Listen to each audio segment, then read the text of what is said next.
Hello, everybody, and welcome to yet another edition of Lights Out with Johnny Roberts. Glad you're with us. Coming up in just a few moments, we're going to check in with Wally Dallenbach, see what's going on in Wally's world now, and see what he thinks about the incident last weekend on the racetrack at Richmond, to which I look back and say, first of all, I love the beating and banging on short tracks, and Austin Dillon is not the first or the last driver who's going to drive through a couple cars for a victory. Winning means that much these days, but as much as I like Austin Dillon and as much as I like what goes on sometimes on these short tracks, I simply can't justify this one.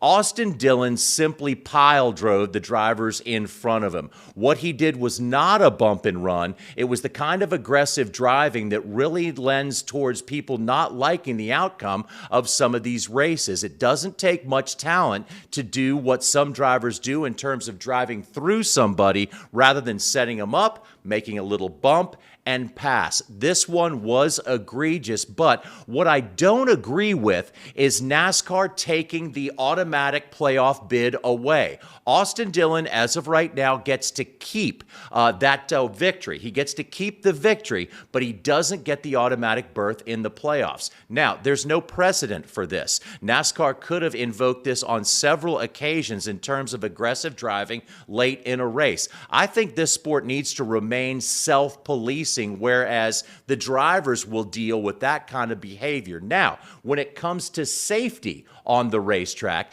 that's where NASCAR got this one right. The fine for Joey Logano, I think, should have been even higher and even more severe, because what he did actually jeopardized the safety of other crew members and fans in and around that pit road area. That's where the gray line is. When it's on the racetrack between drivers, let them handle it. When it's on pit road and it involves safety, that's when the sanctioning body has to jump in.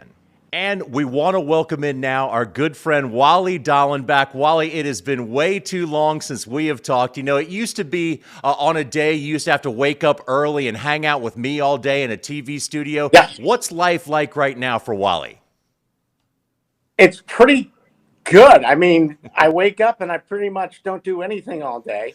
I love it. Unless I go fishing. Actually went fishing. I've got my daughter and her boyfriend and one of my sons, Wyatt, and his girlfriend. So we went out fishing yesterday. We had a blast. The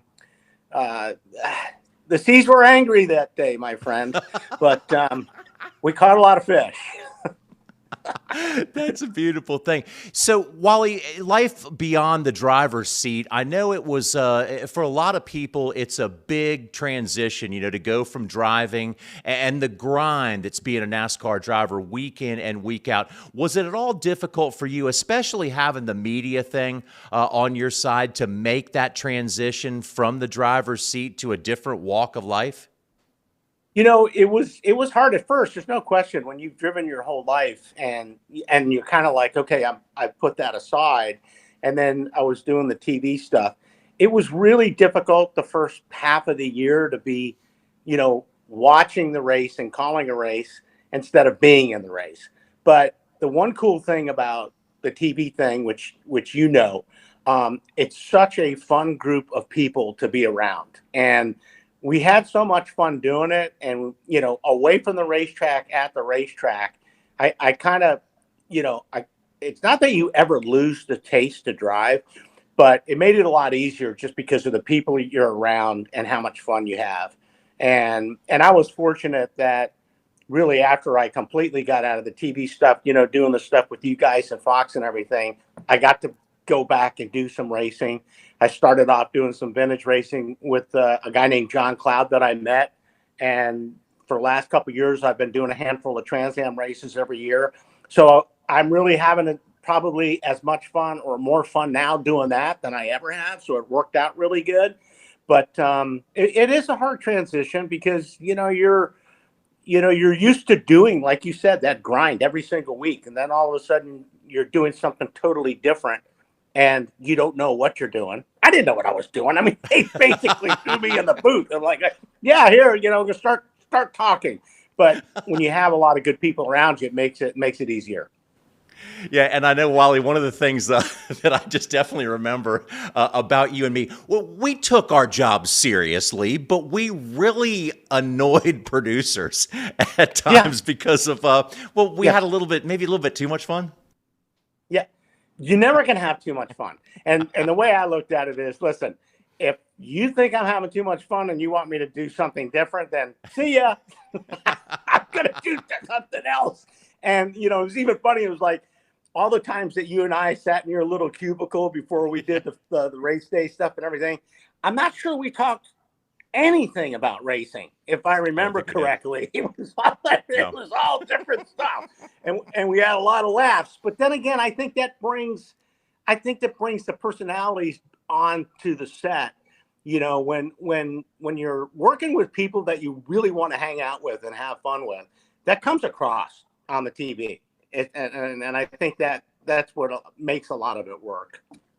Man, Wally, I got to agree with you 100%, especially for race fans, because race fans know it's hard to BS anybody, but I think it's really difficult to get something past a race fan because they know what's going on. But also, race fans Oh right yeah. now are just hooting and hollering about whether they thought it was right that Austin Dillon drove through everybody that he drove through. But when you look back on that, Wally, you were behind the wheel. You had a brake pedal and a gas pedal, and you were in those situations before. What's just basically your overall take on the weekend with Austin Dillon and the way he won the race?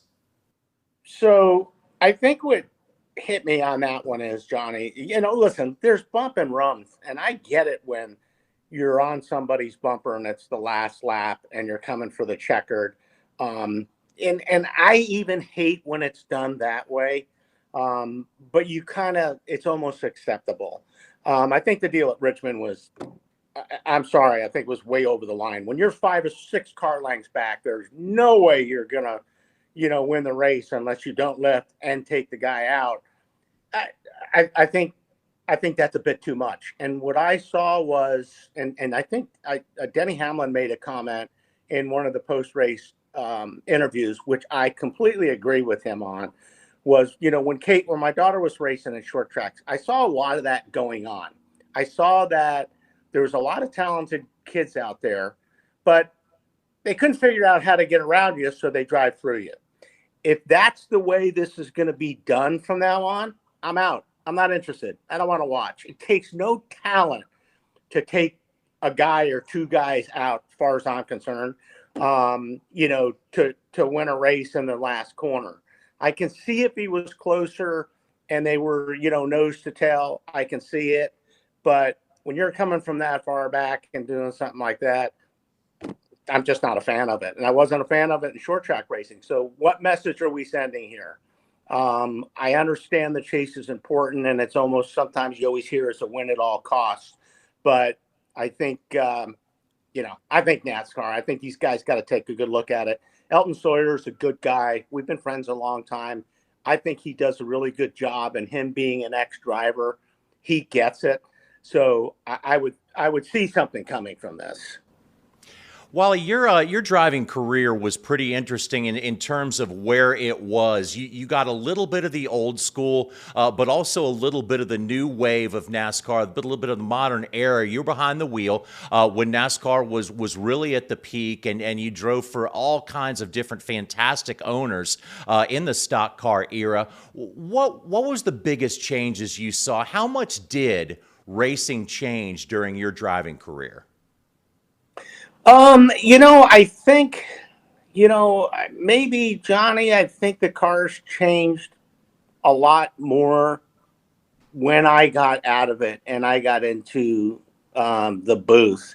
I look back at some of the cars, some of the pictures, of places I was with, and you look at how high the cars were, how high the valences were, and there wasn't the aerodynamic,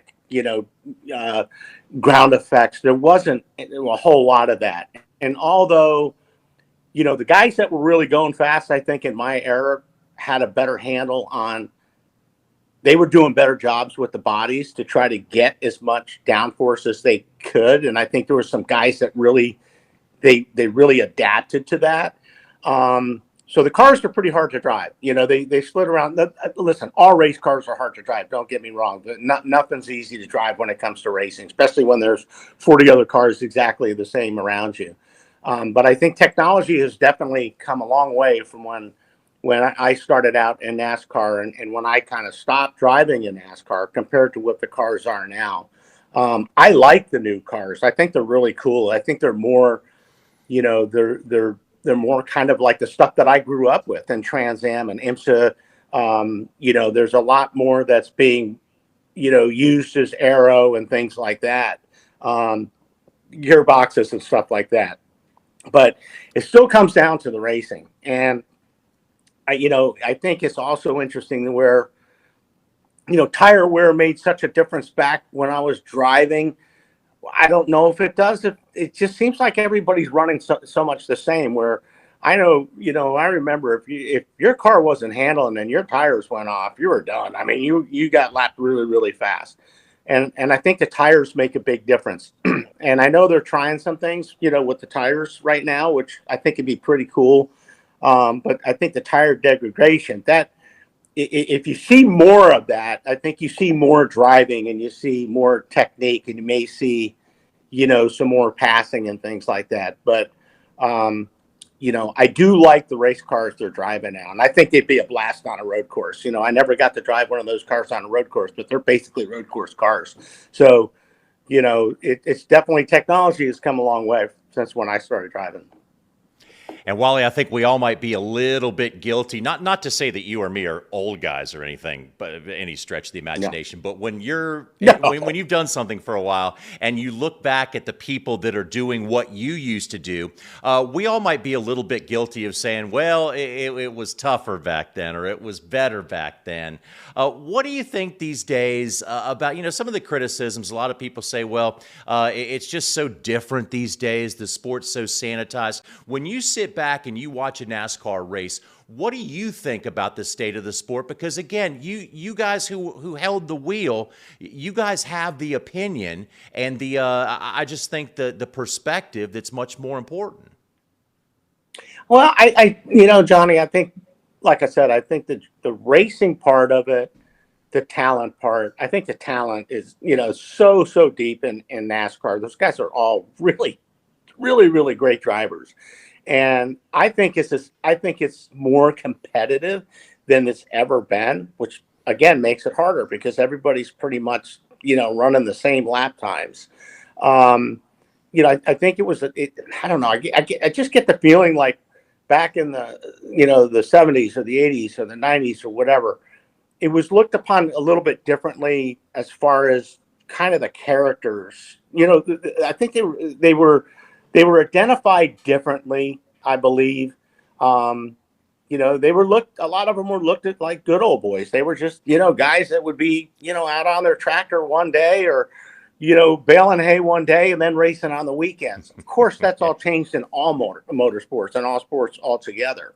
But I think, I think the racing is good in NASCAR, especially when you get to certain racetracks. This stuff is, it's competitive. It's really super competitive. It's so hard to get an edge these days. And I think that also NASCAR does such a better job to keeping everybody on a level playing field. I think there's always going to be people that are going to try to get away with stuff, but I think NASCAR does a really, really good job with trying to keep everybody equal and try to, take some of the cheating away or some of the advantages away that you're not supposed to have.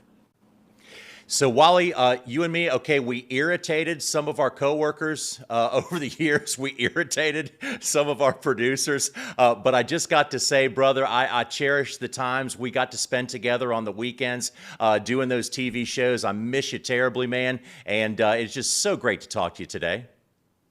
Same here, man. I like I said, the time we did the TV stuff was really, really fun, and a lot of it had to do with people like you and the people that we work for.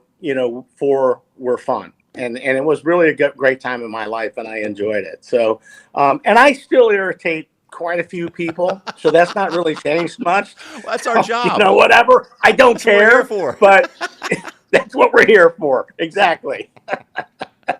All right, Wally, hey, again, great to catch up with you. So glad you're on the program today, and I really look forward to seeing you sometime soon. We'll probably come down there and go fishing with you. Well, that would be great if I invited you, but I normally don't invite people because I really don't want Oh, people around me. So, yeah, we haven't been invited. Well, anytime, brother. Anytime. You got it, brother. You got it. Thanks, Wally. Okay. You bet. All right, it's time now for this week's edition of Ward Burton Said It. So many years ago, my friend Skipper Wiles came to the racetrack and he had this scanner. So this is a long time ago, folks. It's before everybody had a scanner in the stands. So we had the scanner and Skipper asked me, who do you want to listen to? What driver do you want to listen to? So, of course, my initial request was Ward Burton. Let's find Ward Burton's channel and listen to what he has to say. And so we got Ward Burton's channel, and it was just silence as the cars went around and around and around. Silence. Somebody finally says, "Hey, Ward, you okay?" And Ward said, "Could somebody get this car to turn?" And that was our Ward Burton scanner hearing at that time. Thanks for joining us for this edition of Lights Out with Johnny Roberts. Thanks for coming along for the ride, and we'll have another edition for you next week.